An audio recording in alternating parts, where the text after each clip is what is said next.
I'm Carl, and welcome back to another episode of Old's Oscar Countdown, the third in the 2022 season. You guys have been showing a lot of support for the past two videos, so please do keep that up. Like the video, comment below. That really helps the channel and the engagement, which is ultimately what I want. The comments, letting you guys know what your thoughts are, and sort of going a little bit of a back and forth, a little bit of a conversation, while also providing you with some of the best Oscar predictions of the year. We have a 5-year track record now. This is the 6th season. We have 5 years of providing consistent, reliable, high accuracy predictions in terms of the Golden Globes, the Oscars, what's going to get nominated, what's going to win. And essentially this channel is designed to help you parse through all of that analysis and get to the key facts that matter the most. And we are doing that in today's video, breaking down the Best Actress category.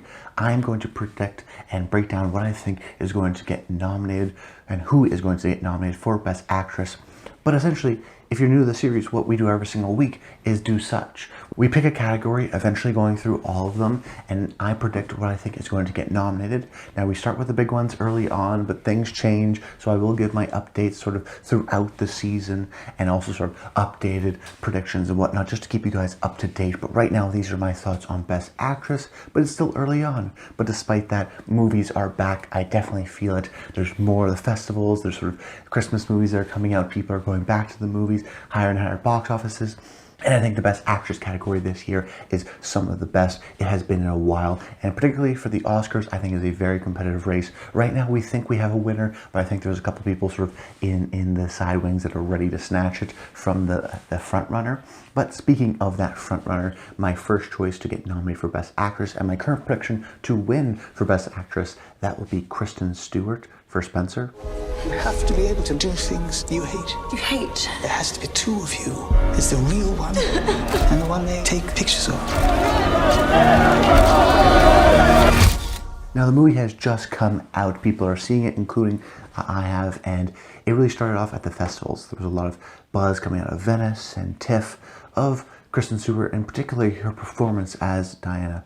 It is similar to Jackie in many ways because it's the same director, about, you know, sort of a tortured wife of a more sort of, in the case of Jackie, a president, in this case of royalty, with Diana Spencer, and sort of her tragic kind of existence, and sort of set told over this one weekend. And I really do think this is Kristen Stewart's to lose in many respects, just because she's got a lot of things going for her. The first being that this is a biopic. I mean, this is a famous person playing another famous person, which is something that the Academy loves to reward, not only nominate, but also reward. I also think that the mold of this category, the Best Actress category, is of the ingenue. We see year in year that the Best Actress winner are usually younger than the Best Actor winner, and the Academy really does like to reward these sort of new, up-and-coming young actress and sort of coronate her, and she kind of becomes the next big thing. I mean, some years we don't get that, you know, and recently we actually haven't been getting that with winners like Frances McDormand and Olivia Colman and Renee Zellweger, who are on the sort of older age spectrum. However, we have seen this very recently with, you know, a Jennifer Lawrence or a Brie Larson or an Emma Stone. I think that we have had a couple years in a row where we haven't got that. I think this is the year to sort of correct that, because the Academy does like to reward this type of performance, but also this type of person. And Kristen Stewart, I think, is in that perfect mold. She started off doing the sort of teen movies with Twilight, then goes in the complete opposite direction, working with European directors and independent filmmakers, and then sort of builds her status up to be sort of more now a sort of significant and serious and well-respected actress, which I think that a lot of people sort of see her as, and she has successfully transitioned, and this will be the final step into doing that in terms of being very prestige and getting that Oscar nomination and maybe even winning. So she's got that kind of a mold that we haven't seen in a couple of years, and she fits that very well. I think she will be campaigning for the movie, because I think this is the movie's best chances at not only of a nomination but also at a win. The movie, of course, like I said, is a biopic, so I do think will resonate with Academy members in general. However, all the reviews, and in my personal opinion, she really is terrific in the movie, and it's a powerhouse kind of performance, and a really transformative one, which is another aspect that the Academy really likes. So Kristen Stewart, watch out for that. But she can, I think, maybe fumble the bag in certain respects. There could be things that they can attack her with. Maybe she's, an American playing a Brit. Maybe it's a little bit too negative on Diana's life. Who knows? Maybe it's a little bit too artsy of the movie. And I do think that the person that is waiting in the wings to maybe snatch that Oscar is Jessica Chastain from The Eyes of Tammy Faye. God loves you. He really does. We're not doing anything wrong, though. Is that a question? Like Stewart, Chastain is playing a real-life person, this time being Tammy Faye Baker, televangelist and wife of Jim Baker. And the movie is very much her story. It is a story about her and Jim Baker, but Andrew Garfield is very much the secondary character of this movie, that this is the eyes of Tammy Faye and how she sees it in her rise and her sort of conflicts as a person of being very materialistic but also being very loving and open. And Chastain really approaches this from an almost Oscar-y type of a way.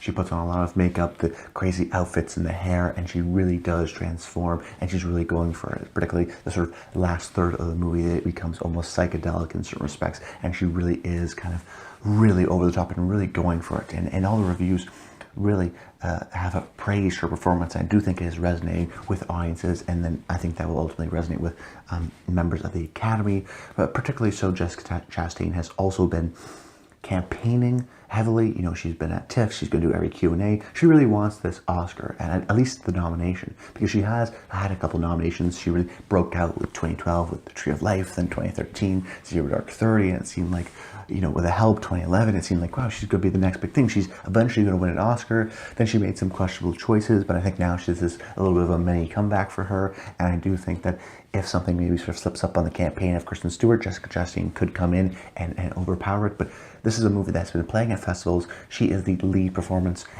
and the best part of the movie for many people. She also does that sort of typical transformation. She's been nominated before. She's well liked. So all these factors, I think, will help Jessica Chastain get that nomination.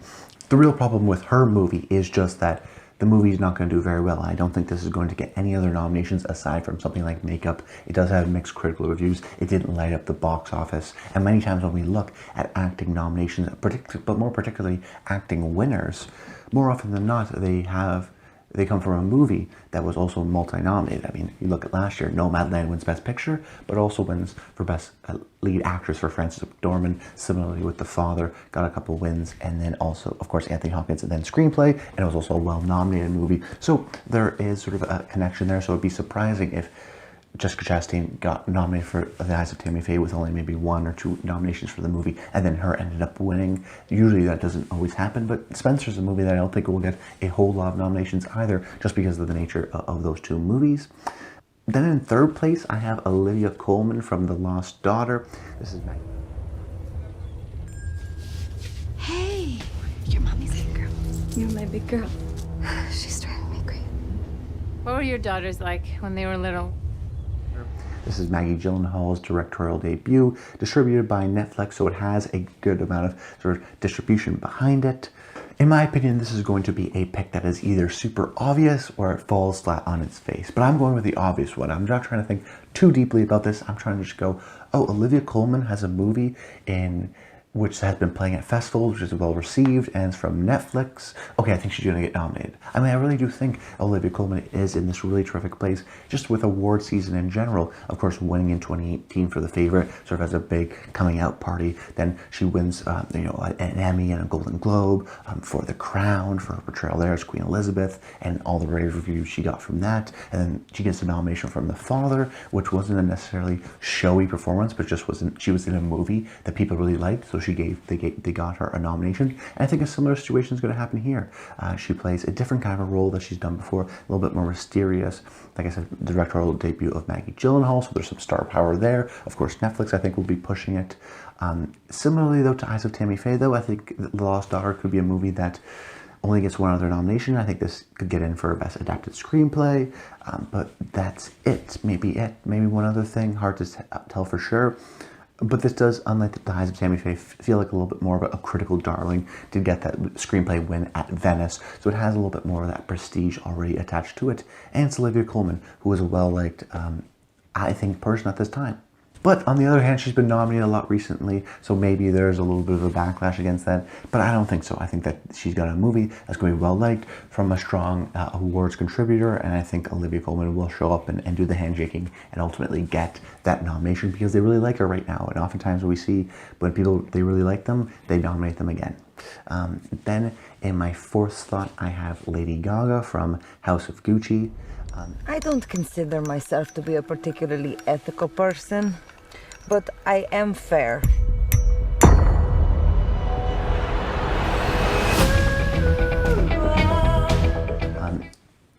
As I said in my past couple of videos, both in Best Actor and Best Picture, I don't have House of Gucci getting in for Best Picture or, something like Adam Driver for Best Actor, just because I'm a little bit skeptical of the movie. I'm not exactly sure how it's going to play out. I'm not exactly sure what the reviews are. We've heard sort of early reactions, some from Twitter, which were positive, some from Letterboxd, which weren't so it's hard to tell exactly for sure. But there are some reports that Lady Gaga isn't as much of a star as maybe you want her to be. It's more of an ensemble piece, which would hurt her chances. But ultimately, I have her getting a nomination because regardless of the results of the movie, I think they want to reward Lady Gaga. I think Lady Gaga wants to get nominated. This is her first role after A Star is Born, which was sort of her was her kind of debut main role, her breakout role in which she got nominated, in which she won an Oscar for Best Original Screenplay, Original Song, and she really sort of compelled a lot of people, got that nomination.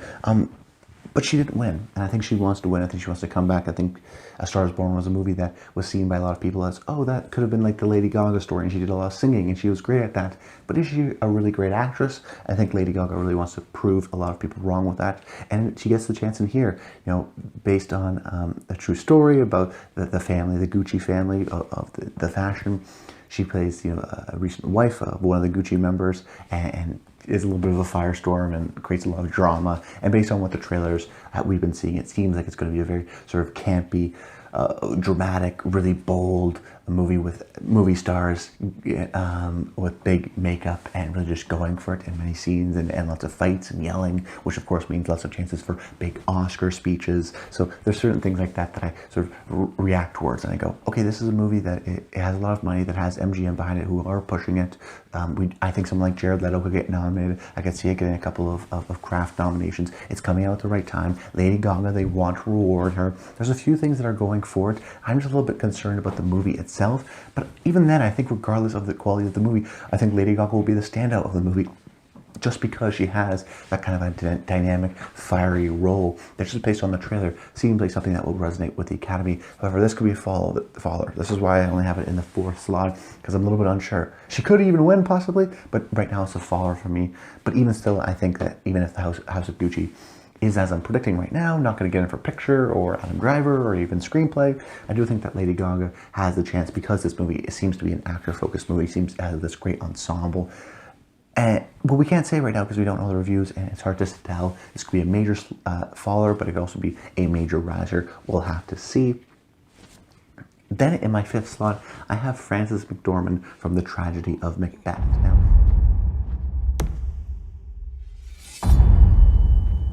this way comes Macbeth. Now, The Tragedy of Macbeth, I think, is maybe going to be a little bit more of a divisive movie than people think. The critical reviews are overwhelmingly positive, 98% Rotten Tomatoes, lots of 5 out of 5s, very well acclaimed movie coming out of the New York Film Festival. However, it does seem like it's a critic's movie. Black and white, limited production design, very sort of artsy in certain respects, an artsy kind of a take on Macbeth, and that may not necessarily translate to the Academy. However, what I am predicting is that it will translate to the Academy because of the members involved. The director, Joel Cohen, the lead actor, Denzel Washington, and the lead actress, Frances McDormand, combined, those 3 people have 10 Oscars. So these are really well-liked people. So I think because of that, because it's A24, who's had success with movies like Moonlight in the past, I also think that because it has Apple behind it too, it will have some money and they want a campaign. Just look at the future of Apple movies when we have Killers of the Flower Moon, and we have movies like Coda, which I think will do well this year too, and we have documentaries like Velvet Underground, which may want to get nominations in that space. It does seem like they're going very prestige-y, and they have some on the TV side. It's now the movie side that they're working on, and I do think that they're going to push this movie, which is the one reason why they acquired it in the first place. And then if you think of someone like Frances Frances McDormand, we almost forget how beloved she is. Last year, she just won her 3rd Oscar, which puts her in legendary status. What kind of legendary status? Daniel Day-Lewis, Meryl Streep. If she wins one more, she'll be tied for the most Oscar wins for an actor ever. She is in certified legendary status. So, and by the way, all 3 of those wins were for Best Lead Actress. So she's not someone that's seen as a supporting actor. She is seen as the powerhouse main role. And of course, what's the role that she's playing? Lady Macbeth, which is one of the most celebrated acting roles in history. Almost every actor wants to be that role. So I think this will really resonate with the actors. I think it will get in some of the critics and the independent spheres, right? Then get boosted up and then get to SAG and then, maybe into the Producers Guild. Makes a lot of sense. And then next thing you know, Frances gets nominated here. It's hard to tell exactly how much this will resonate with the Academy, but it does seem like every review I've read really praised both Denzel Washington's performance and also Frances McDormand, and their sort of different unique takes on Macbeth and Lady Macbeth. Then my first honorable mention, I have Penelope Cruz from Parallel Mothers, which is a movie I'm a little bit down on. She's a bit of an internet darling, a little bit of an internet favorite, but I'm a little bit more cautious, just because I think a lot of people's connection being that she has this great performance in this foreign film from Pedro Almodovar. Well, last year, 2 years ago, Antonio Banderas got nominated for Pain and Glory, which is a foreign film from Pedro Almodovar, his last movie. Why will this not happen again? So I see the connection there, but that doesn't mean because one happened, the other will. I think we often forget from 2019 that Antonio Banderas was far from a lock, that people thought he was going to get in, but there were some last minute changes of maybe he's not going to get in, maybe he's never been nominated before. He ultimately did, but that was sort of a bit of also, I think, of a comeback from Pedro Almodovar. It had been, a few years since Volver or, The Skin I Live In, if you use that, but in terms of a big Oscar movie, Volver, it had been 15 years, I think, at that point. So he had a bit of a comeback. The movie was very personal to him as well. And it had this great Antonio Banderas performance. And everyone likes Antonio Banderas, and he had never been nominated before. And there's so many things going for him that are necessarily not going on with Penelope Cruz. Pedro Almodovar just got recognized for his last movie, Pain and Glory. So while they like him, they don't feel a need to necessarily reward him again. We also don't forget that Pain and Glory, Pedro Almodovar could have gone in for Best Director. He didn't. Pedro Almodovar could have got nominated for Best Screenplay. I think that was a bit of a snub, if you remember, in the time in 2019. So the movie didn't perform all that well. So now we're thinking that, okay, this movie's going to perform super well, same as Pain and Glory, if not better. It's different circumstances. The Pain and Glory was a real critical darling. Parallel Mothers, we have to see if it's going to come on top 10 lists and things like that. Pain and Glory was a sort of a comeback from Almodovar. It was very much a personal movie. It's from Antonio Banderas, who had never been nominated before. The positive side being that Penelope Cruz has been nominated for, that she has won before. As a matter of fact, her first nomination was an Almodovar film, and apparently she's really terrific in this movie. My question is, how many people are going to see it? Will it have the same level of importance as Pain and Glory? Will it resonate? And ultimately, will she sort of get enough of that sort of independent and critical love that I think she will need to push her over the edge? And will the Academy really feel the need to reward her? On one hand, she is well loved, so she'll get nominated, but on the other hand, she's been well nominated, she's won before. Do we really need to give her another nomination in such a competitive year? She's not like a Frances McDormand in terms of love. She is liked, but she's not on that level of love, which is why I went with someone like Frances McDormand. So be careful out there, sort of correlating the two instances of a Pain and Glory and Parallel Mothers. They are similar in many ways, but that doesn't mean Penelope Cruz will just follow in the footsteps of Antonio Banderas, which was a difficult nomination despite historical reference. And then just topping it off, my final honorable mention is Nicole Kidman from Being the Ricardos. And this is a movie that I could see even potentially winning if played right by the right hands. But the reason why I'm putting it in honorable mentions is because we really haven't seen anything much about it. We've got a little bit of a trailer. We haven't heard much of people who've seen it. We've heard a little bit of whispers of test screenings and things like that. We weren't sure if it was going to come out. It is going to come out. And everything on paper makes sense about this movie. Nicole Kidman is playing Lucy from I Love Lucy and her life and her relationship with Desi Arnaz, played by Javier Bardem. So Oscar winner Nicole Kidman, Oscar winner Javier Bardem. Oh, from writer-director Aaron Sorkin. What was his last movie? Oh yeah, Trial of the Chicago 7, which almost won Best Picture. Aaron Sorkin, who's been nominated many times, including winning for The Social Network for his screenplay. Oh, it's also from maybe a small studio? Nope, it's from Amazon. So it's got a lot of backing behind it. It's got the money. It's got the talent. But what about the movie? And Very few people have this in terms of nominated for screenplay. Very few people have Javier Bardem or even Nicole Kidman, because I think maybe the concern is that the quality of the movie will be suspect, and maybe that will happen. And maybe by the time you're listening to this video, maybe a week later, whatever, you'll know, and maybe she's off the radar, or maybe she'll get nominated anyways. But despite that, kind of like a Lady Gaga situation, despite that, Being the Ricardos could be a major flop. It's still Nicole Kidman playing Lucy from I Love Lucy. It's still a biopic. It's still someone that they really like, from past Oscar winner Nicole Kidman. I know the Golden Globes won't be happening this year. However, I would be surprised if they don't at least release some sort of list, or do a little maybe online event or something like that. We have to sort of monitor that situation. But if the Golden Globes were happening, Nicole Kidman would get nominated without a doubt. So we have to sort of be careful of that because they don't have the Golden Globes, maybe this just knocks Nicole Kidman's chances off right away.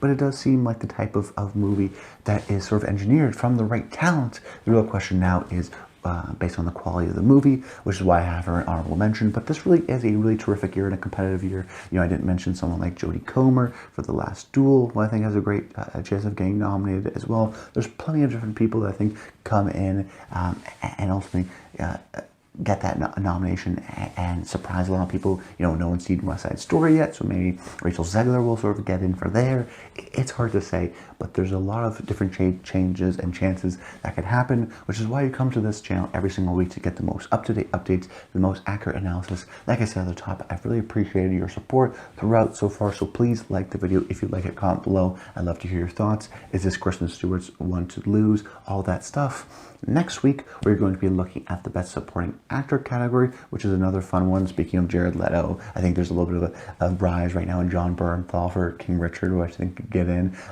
Is it Power of the Dog, Split? We'll see. Lots of things to talk about in that one. But that's about it, guys. I hope you enjoyed the video. And until next time, stay tuned.